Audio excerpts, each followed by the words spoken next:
అంబేద్కర్ కోనసీమ జిల్లాలో తీవ్ర విషాదం చోటు చేసుకుంది. పాఠశాల ప్రాంగణంలోని జింక బొమ్మ 2వ తరగతి విద్యార్థిని ప్రాణాలు తీసుకుంది.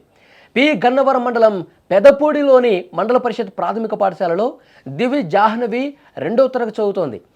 మధ్యాహ్నం సమయంలో పాఠశాల ప్రాంగణంలో ఆడుకుంటూ ఉండగా అక్కడ ఉన్న జింక బొమ్మ బాలిక మీద పట్టడంతో అపస్మారక స్థితిలోకి వెళ్ళిపోయింది. ఆ జింక బొమ్మని మీరు స్క్రీన్ మీద చూస్తున్నారు. సిమెంట్తో తయారు చేసినటువంటి జింక బొమ్మ. రోజు ఆడుకుంటూనే ఉంటుంది ఆ పాప.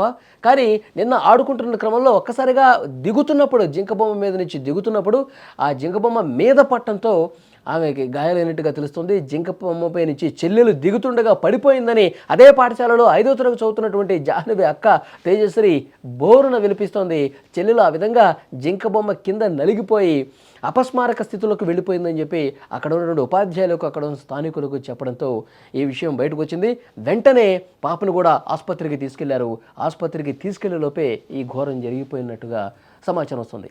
ఈ ఘటనకు సంబంధించి అసలు ఏం జరిగిందో తెలుసుకునే ప్రయత్నం చేద్దాం. మా ప్రతినిధి అరుణ్ తేజ్ ఫోన్ లైన్లో సిద్ధంగున్నారు. అరుణ్ తేజ్, జింక బొమ్మ రోజు ఆడుకుంటూనే ఉంటుందంట కదా పాప, అసలు ఏం జరిగింది నిన్న? యాక్చువల్లీ ఇక్కడ జింక బొమ్మకు సంబంధించి రోజు పాఠశాల ప్రాంగణంలో అందరు పిల్లలు ఆడుకుంటారు. కాకపోతే ఈ పాపకి జింక బొమ్మ అంటే కొంచెం చాలా ఇష్టం ఉండటంతో నిన్న ఎక్కడైతే నిన్న మధ్యాహ్నం భోజనం చేసిన తర్వాత కొంచెం లేజర్ టైంలో ఉండగా ఆ బొమ్మ దగ్గరికి వెళ్ళి ఆడుకున్నగా ఇదైతే జరిగింది. అంటే ఇది యాక్చువల్లీ మనకి అంబేద్కర్ కోనసీమ జిల్లా గన్నవరం మండలం పెదపూడి అంటే గంటి పెదపూడిలోని మండల పరిషత్ ప్రాథమిక పాఠశాల జరిగింది. జాహ్నవి భోజనం చేసిన తర్వాత లేజర్ టైంలో భోజనం చేసిన తర్వాత ఆడుకుంటుండగా జింక బొమ్మ దగ్గరికి వెళ్ళడంతో అది స్లిప్ అయ్యి అంటే అది విరిగిపోయి కింద తన మీద పడిపోవడంతో ఇది అపస్మారక స్థితిలోకి వెళ్ళిపోయింది. వెంటనే అంటే మధ్యాహ్నం ఇది సంఘటన జరిగింది అయితే మధ్యాహ్నం 12 గంటలకి. వెంటనే చిన్నారిని అంటే కొత్తపేట సామాజిక ఆరోగ్య కేంద్రానికి తరలించుతుండగా అంబులెన్స్ లో అంటే మార్గ మధ్యలోనే అమ్మాయి చనిపోవడం జరిగింది. అదే స్కూల్లో ఈ పాప వాళ్ళ అక్క కూడా ఉంటుందో ఆ పాప వాళ్ళ అక్క ఇలా చెల్లి ఆడుతుండగానే మీద పడిపోయిందని అక్కడికి చెప్పడం కూడా జరిగింది. అంటే ఆ బొమ్మ మీద పట్టడం అంటే దెబ్బలు ఏమైనా తగిలినాయా ఎక్కడన్నా?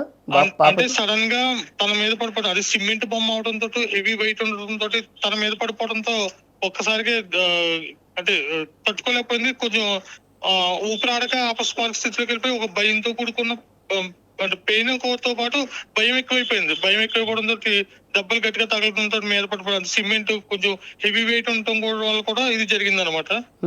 సో అంటే ఈ అక్క చెల్లెలిద్దరు వాళ్ళ అమ్మమ్మ ఇంటి దగ్గర ఉండి చదువుతున్నారు. అంటే వాళ్ళ అమ్మమ్మ ఏడుస్తున్న తీరైతే మొత్తం అందరినీ చాలా బాధ కలిగించింది. అంటే మార్నింగే వెళ్తా బై బై అమ్మమ్మ అంటూ చెప్పి వెళ్ళిన మనవరాలు ఇలా జరుగుతుందని చాలా బోర్ని అయితే ఏడుస్తుంది. సిమెంట్ దిమ్మం పడిపోవటం వల్లే ఇది జరిగింది. స్కూల్లో ఉన్నటువంటి టీచర్స్ కావచ్చు, అక్కడ ఎవరు సరైన పర్యవేక్షణ లేదా, పిల్లలు ఏం చేస్తా ఉన్నారు, ఎక్కడ ఉన్నారు, ఎట్లా ఆడుతున్నారు అనేది చూడరా ఎవరు? అంటే పర్యవేక్షణ అయితే ఉంది. కాకపోతే ఏంటంటే టీచర్స్ కూడా వాళ్ళు అదే లంచ్ టైం అవటంతో అందరూ అంటే లంచ్ జరుగుతుండగా వెళ్ళారు. కాకపోతే ఈ బొమ్మ అయితే సరిగ్గా కన్స్ట్రక్షన్ అంటే సరిగ్గా లోపలికి పాతకుండా పైనే చేసేయడంతో అది పెచ్చులుడిపోయి కొంచెం ఇబ్బందికరంగా ఉంది. చాలా సార్లు అంటే గ్రామస్తులు కూడా ఆ బొమ్మ కొంచెం ఇబ్బందిగా ఉందని అక్కడ ఉపాధ్యాయులకి, ప్రధాన ఉపాధ్యాయులకి చెప్పడం కూడా జరిగిందంటే దాన్ని పెద్ద అంతా పట్టించుకోలేదు. అది సిమెంట్ తో తయారు చేసిన బొమ్మలు అనమాట. 2 జింక బొమ్మలు ఉంటాయి సిమెంట్ తో తయారు చేసినవి. కేవలం అంటే దాన్ని స్లాబ్ కూడా లాంటిది ఏమి వేయకుండా పైన అమర్చేశారు. అది అమర్చేయడంతో ఇంకా రోజు ఆడటంతో అది కొంచెం బీటలు వారిపోయి ఒక్కసారిగా ఆడుతుండగా ఒకసారిగా పడిపోయింది మీద పాప. అక్కడ స్థానికులు, గ్రామస్తులందరూ కూడా వచ్చి ఆ జింక బొమ్మను పరిశీలిస్తా ఉన్నారు. స్క్రీన్ మీద మనం చూస్తా ఉన్నాం. వాళ్ళు ఏం చెప్తా ఉన్నారు? అక్కడ అంటే ఈ బొమ్మ అనేది కేవలం ఇటువంటి జింక బొమ్మలు, సిమెంట్ బొమ్మలు చేసినప్పుడు ఏంటంటే అక్కడే తయారు చేసి అక్కడే ఫిట్ చేస్తారంట యాక్చువల్ ఒరిజినల్ గా అయితే. కాకపోతే అలా ఫిట్ చేయకుండా ఎక్కడో బయట తయారు చేసి ఇచ్చి పైన సిమెంట్ పూసేసి అలా వేసేయడం వల్ల ఇది ఈ ప్రమాదం అయితే జరిగి ఊడిపోయి అంటున్నారు.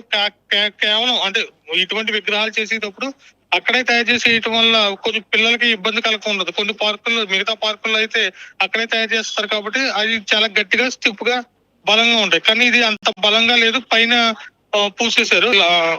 సో దాని వల్లే ఇది అంత జరిగిందని కూడా అంటున్నారు. ప్రధానోపాధ్యాయులకు 2-3 సార్లు కొంతమంది చుట్టుపక్కల వాళ్ళకు చెప్పినా కూడా ఆయన అంత కేర్ చేయలేదు. తర్వాత చూస్తాం అన్నట్టు వదిలేయడంతో కూడా ఇది ప్రమాదం చేసుకుందని చుట్టుపక్కల వాళ్ళు అయితే చెప్పడం జరుగుతుంది.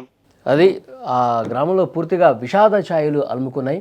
పాప జంకబొమ్మతో ఆడుకుంటూ అది దిగే క్రమంలో మీద పట్టడంతో ఆమె అపస్మారక స్థితిలోకి వెళ్ళిపోయింది. చూసినటువంటి తోటి విద్యార్థులు కావచ్చు, అక్కడ ఉపాధ్యాయులు వెంటనే ఆసుపత్రికి తీసుకెళ్లారు. ఆసుపత్రికి తీసుకెళ్లే లోపే ఆమె చనిపోయిందని చెప్పినటువంటి వార్త, ఆమె అమ్మమ్మ దగ్గర ఇద్దరు పిల్లలు చదువుకుంటూ ఉంటారంట. అక్క అలాగే ఈమె చనిపోయిన ఆమె చెల్లెలు ఇద్దరు కూడా అమ్మమ్మ దగ్గర నుండి చదువుకుంటున్నారు. ఈ ఈ ఘటన జరిగిన తర్వాత అమ్మమ్మ తీరనటువంటి విషాదంలోకి మునిగిపోయింది. ప్రతిరోజు కూడా రెడీ అవుతుంది, ప్రతిరోజు స్కూల్కి వెళ్తుంది, ఇంటికి వస్తుంది, ఆడుకుంటుంది. ఎంతో సంతోషంగా సరదాగా కనిపించేటటువంటి మనవరాలు ఈ విధంగా అది జింకబొమ్మతో ఆడుకుంటూ పడటం ఏంటి, చనిపోవటం ఏంటి, ఇంకా ఆ షాక్ నుంచి వాళ్ళు తేరుకోరు. ఇంకా వాళ్ళ తల్లిదండ్రులు, ఆ కుటుంబ సభ్యులు అందరూ కూడా తీవ్రమైనటువంటి శోకంలో మునిగిపోయినటువంటి పరిస్థితి ఉంది.